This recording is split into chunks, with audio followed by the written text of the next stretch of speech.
Hello, thank you for joining me. My name's Michelle and welcome to my art space and the first of the Summerhill Village Vet online art classes. So each week we're going to be looking at a different animal and I'm going to be sharing with you ideas and techniques on how to create paintings, collages, mixed media, prints, sculptures. It'll be a lot of fun. So this week we're going to look at the snake. So these couple of images your mum or dad can print off for you, and if you want to use these to colour in with your coloured pencils, crayons, textures, paints, whatever, please do so and send those in, photographs or the finished image, to be exhibited in the Summerhill Village Vet. Otherwise, you can use this as a template to create, if you'd like, something like this. I'm going to go through and show you step by step how to create a collage using various materials. This is all with stuff that you've got around the house. So that's the first little lesson we'll go through today. Then we'll look at printmaking and stenciling, and I'll show you how you can create some fabulous designs just using things in the kitchen around the house. Make sure you get permission first though, but that can be a lot of fun. Then I'm going to share with you how to create an ink snake, just with, or if you don't have inks, paints that are watered down are fine, but we're going to do some blowing with straws, some splattering with toothbrushes, spraying with bottles, so that's a lot of fun. So that's the two-dimensional stuff, and of course if you want to make a sculpture, if you want to make a whole bunch of stuff, sculpture, prints, drawings, paintings, go for it. And as I said, just send a photograph in or send the real thing in to Summerhill Village Vet for the exhibition. I can't wait to start. Let's do it. So here's a list of what you'll be needing to start with our snake paintings. We need some paper, pencil, tracing paper, scissors and blue tack. And yes, that is a real snake skin you're looking at there. So after Googling pictures of snakes online, I found one that I wanted to draw. Now you could have mum or dad print that picture off. I just copied the picture, drew it down, got my tracing paper, traced with my pencil, got my scissors, cut out the shape, and then was left with my template that I will be using with all my drawings. Step 1. So here's an idea of how to use your template. This is called a collage. So what you'll need for your collage, if you would like to make this with me, you will need your glue, your scissors, your fabric or coloured paper, anything you can find, tissue paper, old jewellery, as I said, anything you can find so long as it's old, your pastels or crayons, your template of course, and a black texture. And we're ready to go. Okay, so what I'm doing now is I'm getting my tissue paper and materials, gluing it down. I love tissue paper because we can squinch it, and all those lovely creases, I will show you later how we can use those to create texture, visual texture. And then I'm going to put some other kind of material. This is great to put put over the top again for textures. And this yummy bit down here with all those little stringy bits. Oh, love it. And then we've got some beautiful ribbon over here. I'm going to put that there. So I'm wanting to fill my whole page just with colours and overlapping, just so the whole page is full of what we can find. And the brighter the colours, the better. Just scraps that are laying around, or coloured paper, bits of magazines, whatever you can find. And we're going to fill our page with this. And then we have to let it dry. I put mine in the sun. When it's dry, we go on to the next stage. Okay, so I've let my page dry in the sun, brought it back in, and now this is where we can use our pastels or crayons. And remember I was telling you how when we make those lovely creases, we can pick up the texture by rubbing. I'm using chalk pastels, whatever you've got around as a way of crayons. Oops. We can do this, and this is when we can also stick on any bits of old jewellery, whatever you've got laying around, it's been discarded. Then we put our template on top. Whoops. We trace with our texter. We cut out with our scissors, and voila, this is what we have.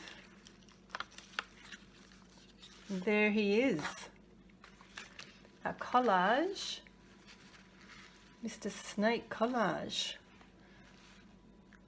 Have fun, guys. Have fun exploring, finding different textures with the glue, sticking old bits of anything on there. Just experiment and have fun. And let's see what you do.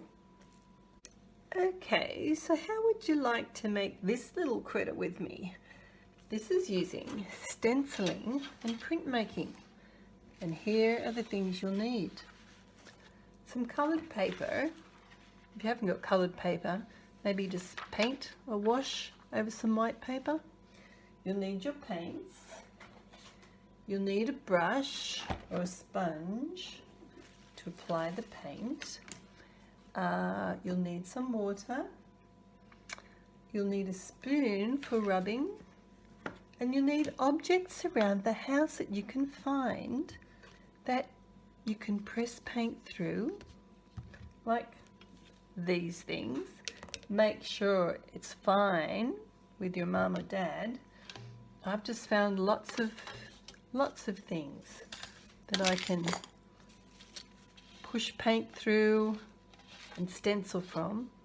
So, okay, if you'd like to do some stenciling and printmaking, look at your list, get your stuff, and let's get started. Okay, so the first thing I'm doing, I've found a plate with a raised pattern on the back, and I've just painted with some, you can use acrylics, whatever you've got. I'm just going to put my paper on the top and get my spoon and just rub. I'm doing a rubbing here. I'm going to see how this pattern comes through. Let's have a little peek. Yes, it's coming through nicely. Okay, let's peel that off. Okay, there's our first pattern. Now, I think I might use this that I found, but maybe putting some green down this time. I'm going to use a sponge. Just dollop a bit of green over the top here with my sponge. This is the stenciling part. Oh, there you go.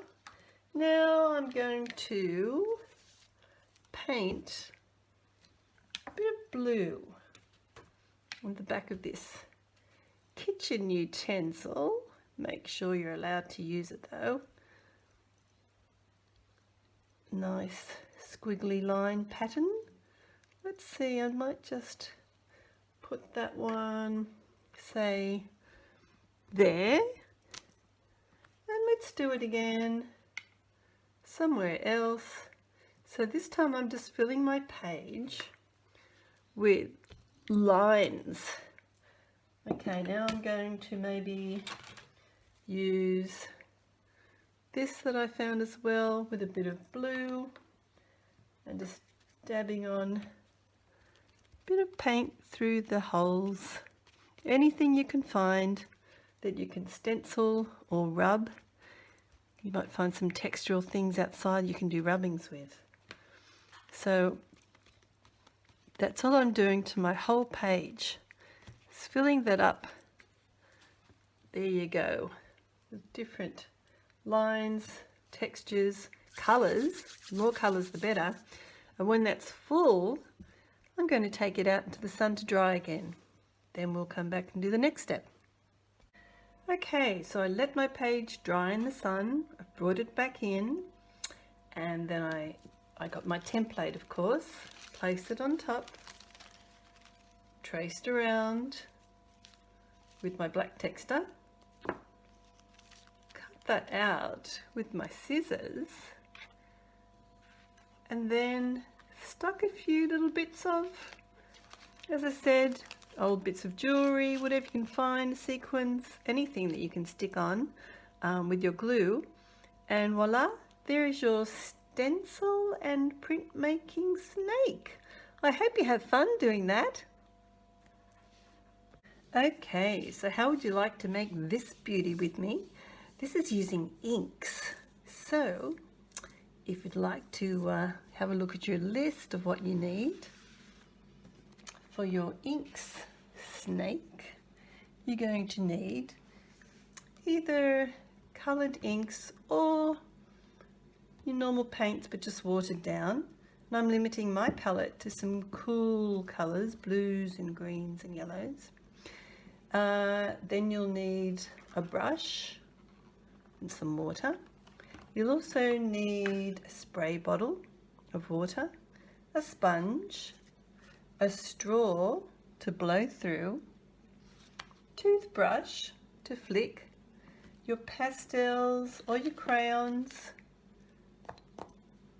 and your old jewellery or sequins, whatever you've got laying around that's not being used. Of course, your template, your black texture, and your scissors. So, oops. If you want to go and get all of that on your list, and don't worry if you don't have everything, we're just going to have fun with inks and water. Okay, so now because we're using paints and water, or inks and water, we need a heavy kind of paper to work on, otherwise it is going to buckle. So if you've got some heavy paper, that's best. And what we're going to do first is either spray with your spray bottle or just cover your page with water. I'm just using a nice big fat brush, lots of water. And when that's done, we can start experimenting with our inks, and we can see what happens when we start to drop some inks down. When we lift up the page, we can start to make them run, and to help them, you can blow.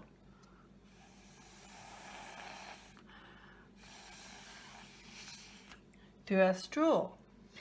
Let's bring some other colours in. Oh, and look what's happening now. So let's watch the magic as these colours follow little paths, blend, drip, mix. Oh, magic! And again, if you want things to go your way, you can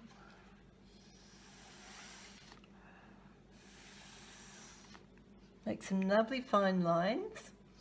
And now I'm just going to use my toothbrush,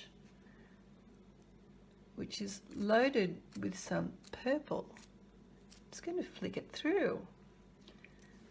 I'm also going to try rolling the sponge to see if that creates some other textures here. Okay, I'm just going to spray a bit. Yeah, that's what we want. Okay, and I'm going to continue and fill the whole page with experimenting, with blowing, spraying, dripping, mixing, filling the whole page, and then I'm going to take it out to the sun, let it dry, and bring it back for the next stage. So our inks have dried, and look at the beautiful little stories these little lines tell. It's magical, the way the colours blend with themselves. So I hope you had a lot of fun with moving this ink around and creating different colours. Because now this is dry, we can put our template, place it somewhere, and I failed to mention I use the blue tack to hold down the template so that when I'm tracing with my texter, it doesn't move. And then I get my scissors, I cut this template out. And this is when we can now put on the bits of old jewelry or little shiny bits that we find hanging around. And I've actually added opposite colours to the greens, which is reds and oranges, just to make some areas pop. So that's your ink snake. I hope you've really enjoyed using inks or watered down paints to get these magical effects. Okay, now to make a snake sculpture, I don't have to suggest anything to you because you can just hunt around at the backyard, in the house, anywhere. But I tell you what, you'll find a lot of stuff in nature you can use to make your sculpture of your snake. I've found some seed pods and just glued some materials and ribbons, some netting. I've also used some shells to make this snake's face. I've used old shells from mussels and a couple of bits of jewelry. That's another seed pod for a big snake's head. The possibilities are endless, so this is totally up to you guys. Go and look for anything you can turn into a snake and create it, photograph it, send it in. Come on, let's see what you can do. So I hope you've enjoyed our first class. I sure did, and I can't wait to see the results. So start photographing and sending in so we can see online, but also keep them for the exhibition at the vet clinic. Can't wait to see you next time. Bye.